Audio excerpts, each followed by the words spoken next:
अब निश्चित भगवत प्राप्ति होनी है, क्योंकि संत समागम मिल गया। सच्चे महात्मा का दर्शन, स्पर्श, श्रवण, उनके समीप कुछ क्षण निवास करना, बैठना, उनका एकांत में स्मरण करना अमोघस्य निश्चित भगवत प्राप्ति करा देगा। संत दर्शन, संत संभाषण, संत सहवास, संत स्मरण एकांत में निश्चित भगवत प्राप्ति करा देगा। ना पहचानने पर भी केवल दर्शन के फल स्वरूप से मनुष्य के सारे पाप नष्ट हो जाते हैं। संत दरस जिम पातक टरई, आप जानते नहीं सच्चे महापुरुष, लेकिन देख लिया तो उनके देखने मात्र से आपके पाप नष्ट हो जाएंगे, अज्ञान का नाश हो जाएगा और भगवत प्राप्ति का राह, जो भगवत प्राप्ति का मार्ग है, वो पुष्ट होने लगेगा अनजाने में। और कहीं जानकर श्रद्धा पूर्वक तब तो क्या कहना है। तो आप बताइए, क्या संत दर्शन का फल है पाप नष्ट हो जाना? संत दर्शन का फल है संत बन जाना। सही माने में संत दर्शन का फल है संत बन जाना। बाहर से भले संत ना बने, लेकिन अंदर से वो संत बन जाता है। अनजाने में यदि किसी को संत समागम मिल जाए तो संत के प्रभाव से उसके पाप नष्ट हो जाएंगे, अवगुण नष्ट हो जाएंगे और उनमें संतों के गुण प्रकाशित हो जाएंगे, संतों के गुण प्रकाशित हो जाएंगे। संत के अंदर जो भागवतिक परमाणु होते हैं, वो दर्शन करने वाले, स्पर्श करने वाले, संभाषण करने वाले, जो संत से बातचीत कर ले तो उसके भजन का उस दिन का छठा हिस्सा उसे मिल जाता है, बातचीत करने वाले को। ये हमने सिद्ध महापुरुष से सुना है कि अगर संत तुमसे बातचीत कर ले तो उस दिन का, एक दिन का भजन का छठा हिस्सा तुम्हें प्राप्त हो जाएगा। तो संत के अंदर जो भागवतिक परमाणु होते हैं वो उस काम करते हैं। वो सामने वाले को देखा, बातचीत की, स्पर्श किया या पास बैठा या प्रसाद कुछ, उससे उसके अंदर के परमाणु बदल जाते हैं और वो आगे चलकर संत ही बन जाएगा। भेष भले न रखे, उसकी स्थिति साधुतामयी होगी, उसका स्वभाव संतमय होगा। लोग कहते हैं कि संतों की चरण धूल सिर पर लगाओ, ये क्या है? इसका क्या महात्मा है? संत की चरण धूल सिर चढ़ाने की तो बात रही दूर, यदि उनके चरणों का चिंतन कर लो तो तुम्हारा कल्याण हो जाएगा। फिर उनके चरणों की स्पर्श की हुई यदि धूलि माथे पे चढ़ गई तो तुम्हारा प्रारब्ध बदल जाएगा, भाग्य बदल जाएगा, अंतःकरण शुद्ध हो जाएगा और निश्चित तुम भगवत प्राप्ति के अधिकारी बन जाओगे यदि संत चरण धूलि सर पर धारण करोगे।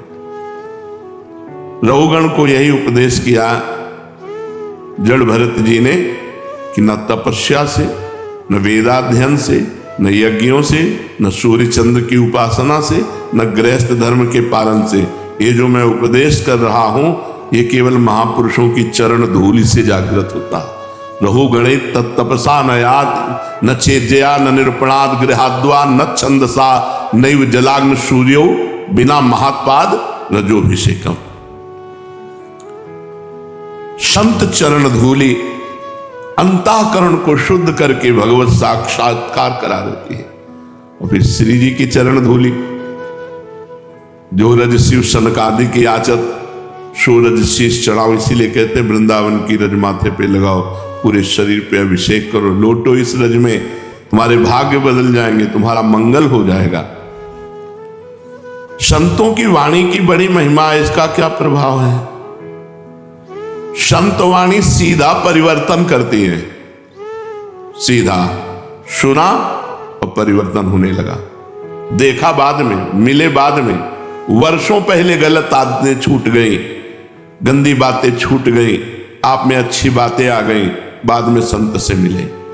वाणी का सीधा स्पर्श हृदय में और परिवर्तन, ये संत वाणी का प्रभाव है। जो जितना पहुंचा हुआ उतनी जोर की वाणी काम करेगी, सुनते ही हमारा हृदय परिवर्तित हो जाएगा। अगर कहीं हम उनको देख सकें, सामने बैठकर उपदेश सुन सकें, और उसका मनन कर सके तो कहना ही है क्या है। लेकिन केवल अगर हमने सुन भी लिया है तो उसका फल होगा दुर्गुणों का नाश और सद्गुणों का प्रकाश। संत वाणी अमोघ है। आज तक किसी का भी कल्याण हुआ है तो संत वाणी से हुआ है। मति कीरति गति भूति भलाई, जब जेहि जतन जहां जे पाई, सो जानो सत्संग प्रभाऊ, लोकहु वेद न आनु पाऊ। अगर किसी की मति गति कीरति सब विशुद्ध हुई है तो संत वाणी से हुई है। सत्संग क्या है? जिन भोगों से हमारा अंतःकरण मलिन हुआ, दुष्ट विचार हमारे हृदय में आते थे, उससे हमारा अंतःकरण मलिन हुआ। सत्संग की पहचान है कि तुम्हारा मलिन करने वाला अंतःकरण के जो भोग हैं और जो दुष्ट विचार हैं उनका नाश हो जाए तो आपका सत्संग हुआ, नहीं तो बत्संग है। सत्संग नहीं हुआ वो बत्संग है, वो केवल बातें हैं। जिस वाणी के श्रवण से अंतःकरण मलिन करने वाले जो विषय भोग हैं, गंदे भोग हैं, उनका त्याग हो जाए, दुष्ट विचारों का त्याग हो जाए तो जानो सत्संग हुआ है। अगर ये नहीं तो फिर सत्संग नहीं हुआ। विषय और भगवान, एक तरफ भगवान एक तरफ विषय। माया का प्रभाव, भगवान का विस्मरण, विषय का स्मरण। सत्संग का प्रभाव, विषयों का विस्मरण और भगवान का स्मरण। हमारा प्रभु के साथ सत संबंध है, उसी में स्थित हो जाना सत्संग है। मैं भगवान का, भगवान मेरे। सत्संग का फल क्या है? अंतःकरण को बिगाड़ने वाले भोगों का त्याग, दुष्ट विचारों का त्याग और भगवान से अपनापन हो जाना। मैं भगवान का, भगवान मेरे। सत्संग का स्वरूप क्या है? इसके दो स्वरूप हैं। एक जो अंतःकरण की शुद्धि में कारण बनकर मोक्ष की प्राप्ति में साधन रूप होता है, ये उपदेश से होता है।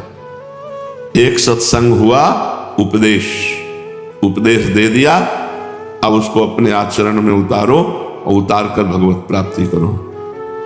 और एक होता है संत संग, वो हुआ सत्संग उपदेश का। अब एक होता है संत संग, जैसे बच्चा माँ के पास रहता है, उसको उपदेश से मतलब नहीं है, वो केवल माँ को देखता है, माँ के पवाए पाता है, माँ के सुलाए सोता है, माँ के जगाए जगता है।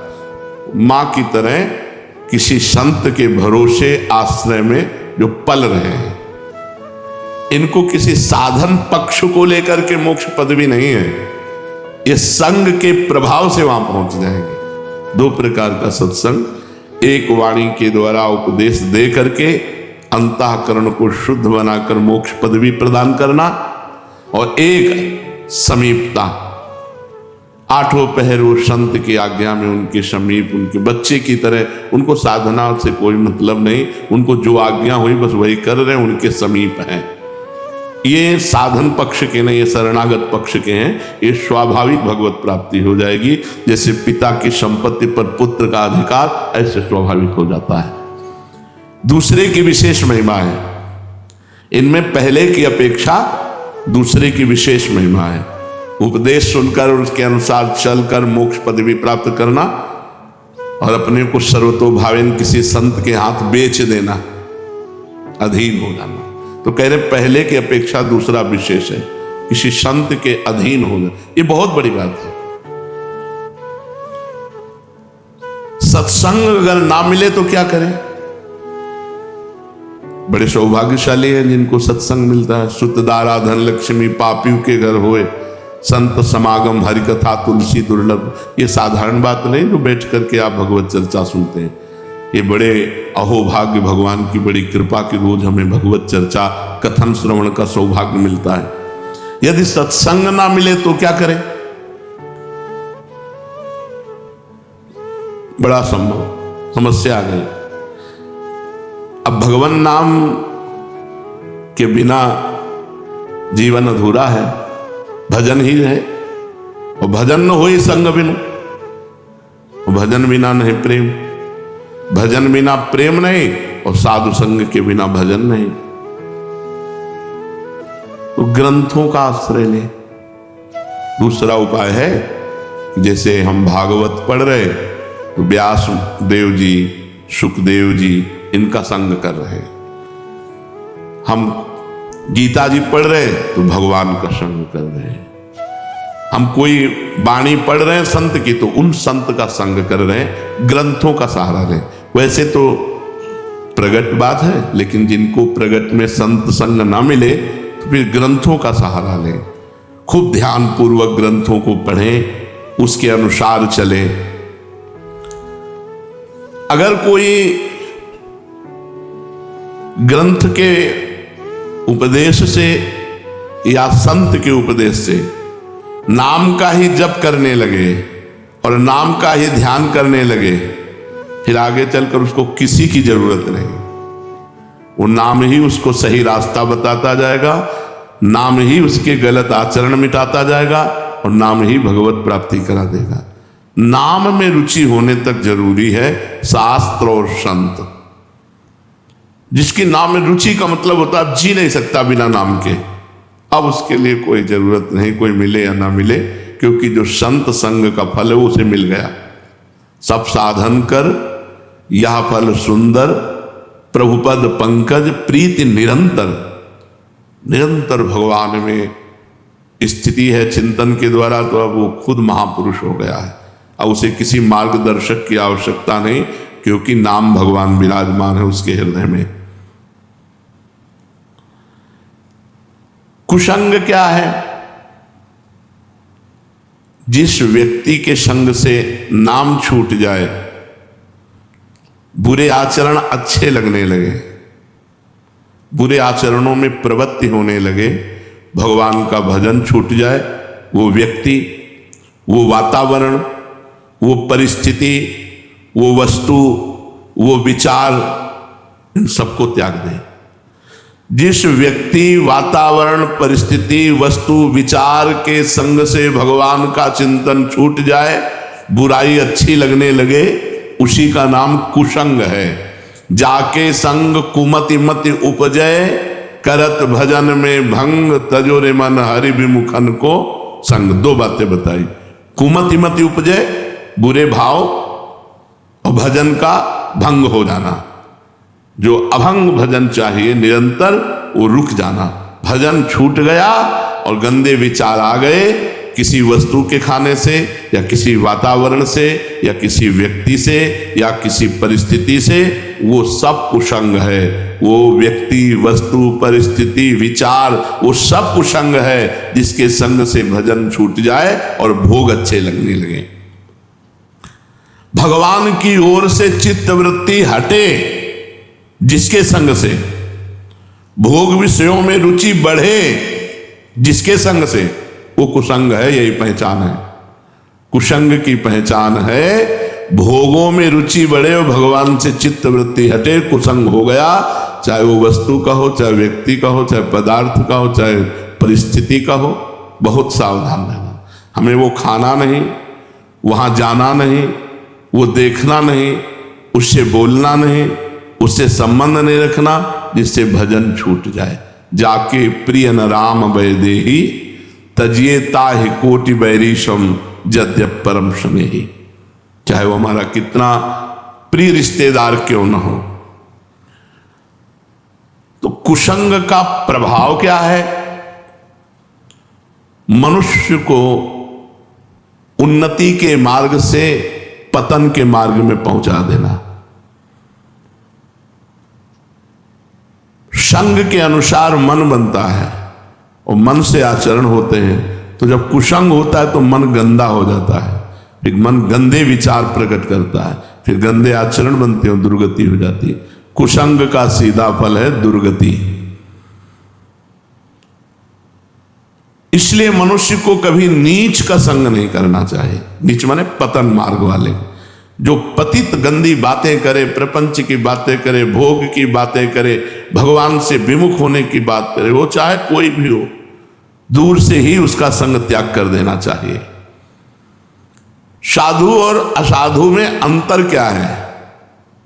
बहुत बड़ा अंतर है। असाधु के संग से मोह बढ़ेगा और साधु के संग से ज्ञान बढ़ेगा। असाधु के संग से भोग बुद्धि बढ़ेगी और साधु के संग से योग बुद्धि बढ़ेगी।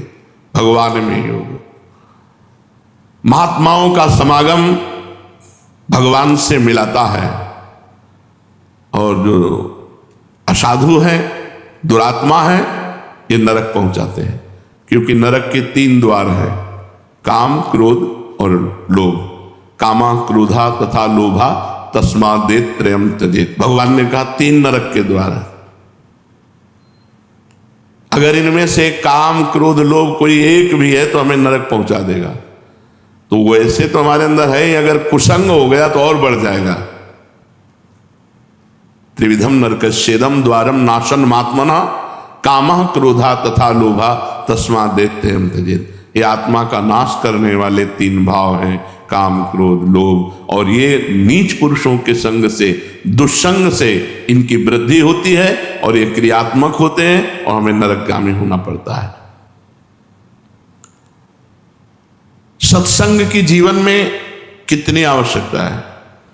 जैसे जीने के लिए श्वास की आवश्यकता है, ऐसे हमारे जीवन के लिए सत्संग की आवश्यकता है। सत्संग नहीं मिला, 2 मिनट में ऐसी वृत्ति हुई, गंदा काम किया, आजीवन जेल, आजीवन जेल।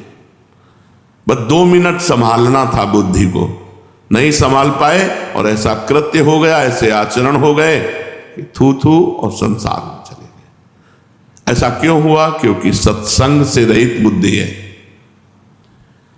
जीवन में जैसे जीने के लिए हमें श्वास की जरूरत है, ऐसे ही हमें सत्संग की जरूरत है। सत्संग की, बिना सत्संग के मनुष्य पशु है, राक्षस है, जो मन में आया सो कर रहा है।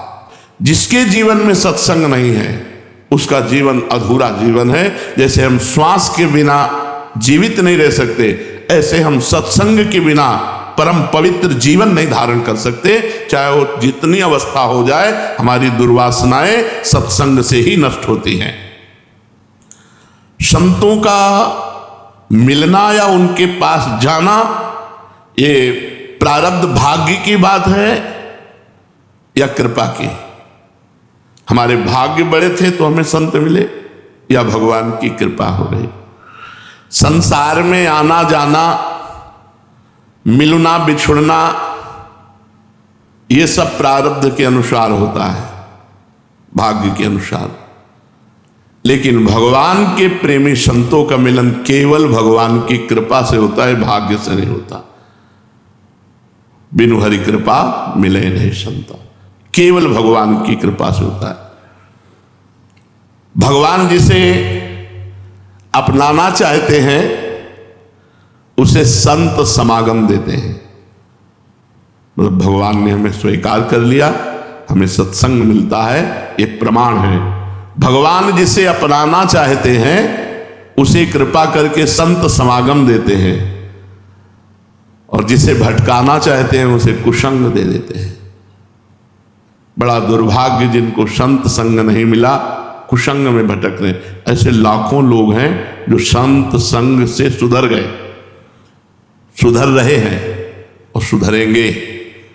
और ऐसे लाखों लोग हैं जो कुसंग से नष्ट हो गए। कुसंग सर्वथा त्याज्य, संत संग भगवान की कृपा से। कभी कभी वेशधारी से भी कुसंग हो जाता है। अगर वो सच्चा संत ना हुआ तो बहुत गड़बड़ हो जाता है। हमें लगता है संत है, तो जब हम देखते हैं तो काम क्रोध लोभ के गुलाम, वेश संत का, वो मान मर्यादा सब भंग हो जाती है। जब भगवान द्रवित होते हैं, भगवान कृपा करते हैं, तब सच्चे संत का संग प्राप्त होता है। तो जिनके दर्शन से, जिनके पास रहने से, जिनकी वाणी सुनने से, जिनकी बात मानने से संसार फीका लगने लगे और भगवान में रुचि हो जाए, उसे संत कहते हैं। जिनका दर्शन करने से, जिनके संभाषण से, जिनकी बात मानने से हमारा संसार का राग कम होने लगे और भगवान में रुचि बढ़ने लगे, हमारा भगवत भाव बढ़ने लगे, दैवी संपदा बढ़ने लगे, वही संत है, ये पहचान है। उसके संत से संसार का जो राग है वो संत संग से निश्चित कम होगा और भगवान का भजन बढ़ेगा, तब फिर पूर्ण रूप से संसार का राग नष्ट हो जाएगा। वास्तविक महात्मा कैसा होता है? कोई ऐसा नहीं कह सकता कि महात्मा ऐसा होता है, पर इतना जरूर हम कह सकते हैं कि जिससे कभी किसी का अकल्याण न हो, कारज की हानि न हो, यही सन हठ करी हो पहचानी, साधु ते होए न कारज हानि। जिससे कभी कार्य की हानि नहीं हो सकती, जो कभी परमार्थ विरोधी नहीं हो सकता, जिसके मिलने से निश्चित कल्याण है, वो महात्मा है। जो त्रिगुणातीत विकारों से परे है वो महात्मा है। जो द्वंद्वातीत है वो महात्मा है। जो चराचर जगत में अपने भगवान को देखता है वो महात्मा है। जो नित्य आत्मा में स्थित है वह महात्मा है। जिसके दर्शन, स्पर्श, संभाषण से अमृत पद की प्राप्ति हो जाए वो महात्मा है। अगर हम संत महापुरुषों की पहचान करना चाहें तो किन लक्षणों से पहचानें? कोई पहचान नहीं। बाहरी बहुत से ऐसे आचरण संतों के होते हैं जिनसे आप ये मानना भी नहीं चाहेंगे कि ये संत हैं और बहुत उच्च कोटि के संत हैं। ऐसे संतों के बाहरी लक्षण देखें जिनसे आप पहचान नहीं सकते। हमारी बुद्धि का मापदंड प्रकृतिजन्य है, हमारी बुद्धि प्राकृतिक है। वो त्रिगुणातीत अपराकृत महापुरुषों की पहचान कैसे कर सकती है? जैसे कबाड़ के तौलने वाले से सोना चांदी नहीं तौला जाता, उसका अलग तराजू होता है, ऐसे ये कबाड़ी बुद्धि महात्माओं को कैसे तौल सकती है कि कौन महापुरुष है, कौन कुपुरुष है। पर इतना जरूर हम कहते हैं कि सच्चे महापुरुष का यदि अनजाने में भी संग हो जाए तो निश्चित उसे भगवत प्राप्ति होगी। देवर्षि नारद जी ने कहा, महासंगस्तु दुर्लभ हो, महापुरुषों का संग दुर्लभ है पर अगम्यों, उनका निर्वाह कर पाना कठिन है। अगर निर्वाह कर ले गए तो अमोघस्य निश्चित भगवत प्राप्ति हो जाएगी।